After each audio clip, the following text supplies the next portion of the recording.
Eylon, let me take you back, if you don't mind, to the horrific massacre by Hamas on October the 7th. Just tell us how you consumed the news of the day, where you were, and what was going through your mind. We've been living here in Israel in an extended horror movie since the morning of October 7th, and none of us can believe that we have witnessed the atrocities that we have. Israel's a very small country. Everyone here knows someone who was abducted, killed, injured, or at most from 2 degrees of separation. You know of several people like that. On the morning of October 7th, death squads have invaded Israel. They're roaming the streets of southern Israel, of Sderot, of the kibbutzim. They're shooting everyone in sight, and they're committing a massacre. Now, as time goes on, more gory details are coming to light about the extreme brutality that Hamas used, how it beheaded babies, how it burned whole families alive. I want to tell you about my mate, Guy. Guy is a reserve paramedic in an elite rescue force. And I texted him on Saturday morning on October 7th to ask whether he'd been sprung into action. And he'd just been called in because the people living in the kibbutzim were hiding in their bomb shelters. It's been over 2 weeks, and I only just got to catch up with him this morning. And I asked him, what happened? What did you see? I don't know how much of the graphic detail to spare you, but the way he described it is the gates of hell opened and we saw things that Satan himself couldn't have created.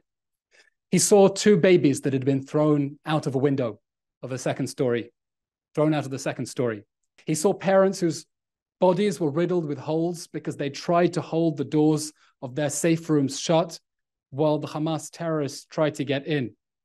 They recovered a baby that had been hidden in the closet by his parents as Hamas death squads murdered them right next to him. He saw another baby that had been stabbed several times and thrown in the bin, just like that, like it was garbage.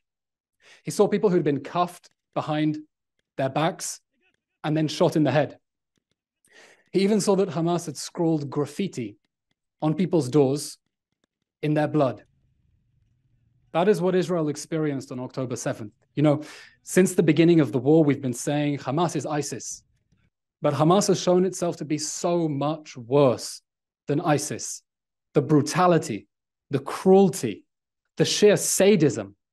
That's what it wanted to do. It wanted to shock. It wanted to break our spirits. And everyone in Israel is mourning and grieving, but united. Everyone here feels united with a strong sense of victory and purpose that we are going to destroy Hamas. We are going after it. Every Hamas terrorist, everyone who was involved in this massacre is a dead man walking. And how is that operation to destroy Hamas progressing so far? Israel has so far been moving forward with airstrikes in the Gaza Strip, trying to target Hamas infrastructure, the terrorists, the rocket launchers, the command and control centers. And we've called up the biggest ever call-up of reserves, over 350,000 men. I can say that so many of my friends, people I know, have been called up to the front, and Tel Aviv is practically a ghost town because all the young people are now doing reserves. And we know that the days ahead are going to be difficult. They're going to be tough. There is going to be intense fighting and there are going to be difficult scenes, but we have to do it. צה"ל מוכן לתמרון ואנחנו נקבל החלטה ביחד עם הדרג המדיני אודות המהות והעיתוי של השלב הבא. The October 7th massacre left us no choice. This isn't a war that we wanted. It's not a war that we started. It's not a war that we even expected. The massacre caught everyone here off guard and shocked the whole country. But it's a war we're going to win. It's a war we're going to win because we have no choice, because we can no longer live with a brutal ISIS-like terror organization just meters away from people's houses in southern Israel. We can't let the terrorists get away with them. We can't leave them free to do this again. And that is why we are going after Hamas. That brutality that you outlined just a short time ago, that obviously featured in the compilation of videos that you showed to the media this week that were taken from Hamas terrorists, GoPros, etc. What was the thinking behind doing that? Was there a sense that news organizations and social media commentators simply weren't getting it? They weren't understanding what had happened? I think many in the international media have been doing a fantastic job shining a light on the atrocities. Reporters who've been going into the kibbutzim, covering the death and the massacres. And you can see on TV that they're welling up, that they feel sick. But despite that all, despite all the evidence, despite all the atrocities that Hamas filmed on its own GoPros, the videos of them taking hostages into Gaza that they released on their own Telegram channels, we've seen a lot of denial. We've seen Holocaust denial-like denialism about what happened. And all you need to see in order to see this evidence is the replies that I'm getting on my own Twitter page. People telling me you're making it up. You're lying it. You're lying. It's AI generated. This is all made up. And people are still denying the extent of what Hamas did on October 7th. Maybe because they don't want to believe that human beings are capable of doing such a thing. Maybe because if they support the Palestinians, they don't want to believe that Palestinian terrorists are capable of such atrocities. But this happened. It's a nightmare. It's a nightmare that we are living through. And it's a painful question. How much evidence do we release to show the world what Hamas did to our people? We want to preserve the dignity of the dead, to protect their families. But unfortunately, we have no choice because there are still people who deny it. And you know what, David? I'll say something worse than that. We've seen mass protests around the world supporting Hamas, crying from the river to the sea, Palestine will be free, which is a call to destroy the state of Israel. We've seen people on the streets of London and Paris calling for jihad, for a violent religious war. We've seen people chanting Intifada revolution. That's calling for massacres of Jews. It's calling for bombings and shootings and beheadings and burnings of innocent people. And I think that the politicians get it. Prime Minister Rishi Sunak said the UK wants Israel to win. Sir Keir Starmer has also been solid in expressing Israel's right and duty to defend itself. But there are still too many people on the street who don't understand the magnitude of the atrocities that Hamas committed on October 7th, when it invaded our friends' and families' homes and beheaded babies, burned whole families alive, tortured people, mutilated them, gouged people's eyes out, cut off their fingers, their toes, their feet, their breasts. People don't understand what Hamas did on October 7th and why Israel is completely united around that goal of the total victory of Hamas. Because an evil terror organization like that cannot be left free to stalk this earth a day longer. How irresponsible then is it of certain media organisations such as the BBC to not use the word terrorist when describing Hamas and to leap on Hamas propaganda in the event of situations like the explosion at the Gaza hospital? Hamas is a terror organization. That's clear to everyone. It's absolutely plain. And that means you should not only be skeptical about everything Hamas is alleging, you shouldn't believe the propaganda that Hamas is selling. And we saw this with the Gaza hospital sham just a few days ago, when Hamas accused Israel of committing an airstrike on a hospital and killing 800 people. And then as soon as the sun came up, it was clear there was no airstrike. The hospital was still standing and far fewer people had died because Islamic Jihad had fired a rocket that fell short inside the Gaza Strip and killed their own people. And still we see media saying, according to the Gaza Health Ministry, the Gaza Health Ministry is Hamas. Hamas is ISIS, it's Al-Qaeda. I don't think during the operation to defeat ISIS in Syria, anyone in the media quoted the ISIS Health Ministry or tried to pass them off as Syrian officials. We're dealing with brutal, bloodthirsty terrorists who are waging a campaign of psychological warfare against our people, against people in the West. And all I can say is it's deeply regrettable that after all the evidence of how Hamas has been systematically lying to the world, people are still willing not only to swallow, but to parrot their lies as well. And as Israel begins its operation to defeat Hamas, at the moment that is from the air, what is Israel doing to ensure that civilians are not harmed, or at least as many civilians as possible are not harmed? Tell us a bit more about that. Israel is making every effort that it can to keep civilians out of harm's way because we don't want people to be hurt. We're fighting Hamas. We're fighting this terror organization, not Gaza, not the Palestinians. We're fighting Hamas. And so on the Israeli side, Israel has already evacuated well over 100,000 people, ordering them to leave their homes and get out of areas that are going to see conflict to keep them safe. And the same thing in the Gaza Strip. We're urging Palestinian civilians to evacuate northern Gaza, where the fighting is going to be especially intense. That's because Hamas has embedded itself deep in civilian areas, under schools, homes, hospitals, using civilians as human shields. We're asking them to get out of the way temporarily for their own safety because we don't want anyone to be hurt. And Hamas is stopping them. Hamas has set up roadblocks in order to stop people leaving. Hamas has been stealing people's car keys to stop them evacuating. Hamas is telling people to stay, to die, to be martyrs in the cause of jihad. The same Hamas that for years has been stealing humanitarian aid, stealing money that the international community has sent into the Gaza Strip, because this is the grim reality. For Hamas, Palestinian casualties inside the Gaza Strip are an opportunity for propaganda, because they bring it sympathy and they bring people to urge Israel to stop continuing its effort to defend our people from the atrocities of October 7th. And that's why Hamas doesn't care if civilians inside the Gaza Strip die. And we know that Palestinians in Gaza know that Israel is the only party here that is actively trying to keep them out of harm's way, making effort. We've been dropping leaflets on these areas, giving people plenty of time to evacuate because we don't want more people to be hurt. We're fighting this war against Hamas so that people can stop being hurt, so that Hamas can never again touch a hair on the head of another Israeli citizen, and so that we never have to be dragged into another round of conflict inside the Gaza Strip again. This war is going to end with an Israeli victory. It's going to end with Hamas no longer existing as a military or governing body in the Gaza Strip. And what happens then? Who takes charge of Gaza once Hamas are destroyed? I'm not going to speculate on exactly what is going to happen. At the moment, we're focusing on victory, on getting rid of Hamas, because the brutal terror organization that burned, butchered, and beheaded people on October 7th is the worst case scenario. It's evil. It's as simple as that. It is evil, and evil needs to be eliminated. Now, we're examining several different options for what can happen the day after. We hope to be able to work with the international community and to create space so that more responsible, more peaceful voices can help to rebuild the Gaza Strip.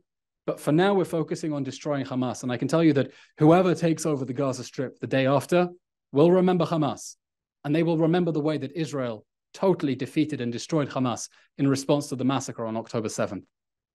And how big a challenge is that? We've spoken to experts who've been talking about the Gaza metro, that tunnel system. How difficult is it a military challenge in what some describe as an asymmetric war? Where this is obviously, potentially, a tactical advantage fighting on their turf.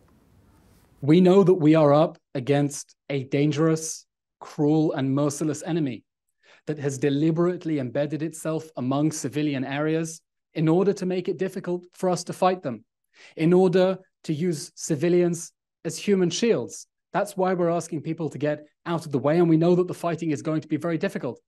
You know, for many years, there have been repeated rounds of conflict between Israel and Hamas. Hamas fires rockets at Israel, thousands of rockets in a week. Israel fights Hamas, and then a week, 2 weeks later, there's a ceasefire, and the same thing happens all over again.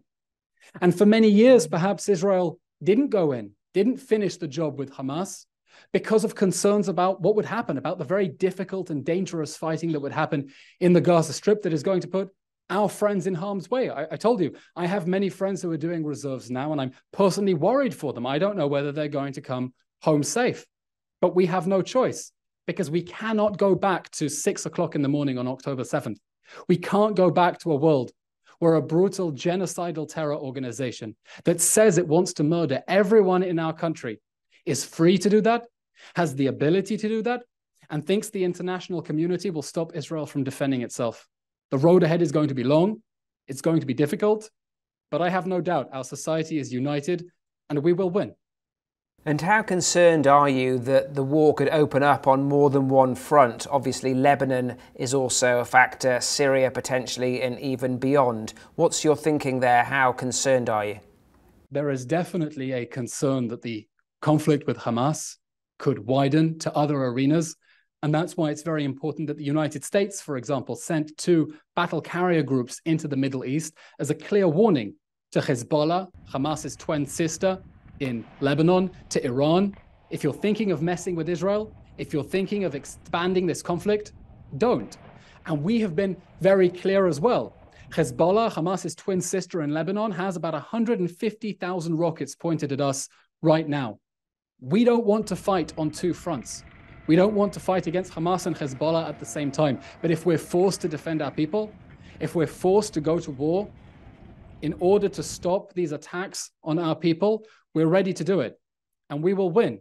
And as the Prime Minister said just yesterday, the consequences for Hezbollah and from the Lebanese state are going to be severe. We don't want to fight on two fronts, but if we're forced to defend our people, we'll do it. We're ready, and we'll win. And assuming that that victory occurs, what next in terms of Israel's policy towards Iran? Iran is funding these entities. Is there a conversation to be had about an operation to prevent Iran going forward? You're right. Iran is the mastermind behind this global terror network that takes in Hamas in the Gaza Strip, Hezbollah in Lebanon, the Houthis in Yemen. And the leaders of Iran have been very clear that their policy is to destroy the state of Israel, to murder everyone who lives here. Khamenei, the supreme leader, has been tweeting about it quite openly throughout the duration of the war. And Iran is progressing towards trying to get nuclear weapons. And Israel has been absolutely clear. There is no way that we are going to let a country that is threatening us with mass murder acquire the weapons to do that. And we're going to continue trying to stop Iran's efforts to acquire nuclear weapons. And we're going to continue trying to block Iran wherever it is in the Middle East, because we're trying to build an alliance of countries in the Middle East for normalization and peace and prosperity and development. And Iran, meanwhile, is extending its tentacles of terror around the Middle East in order to sow chaos and to sow destruction.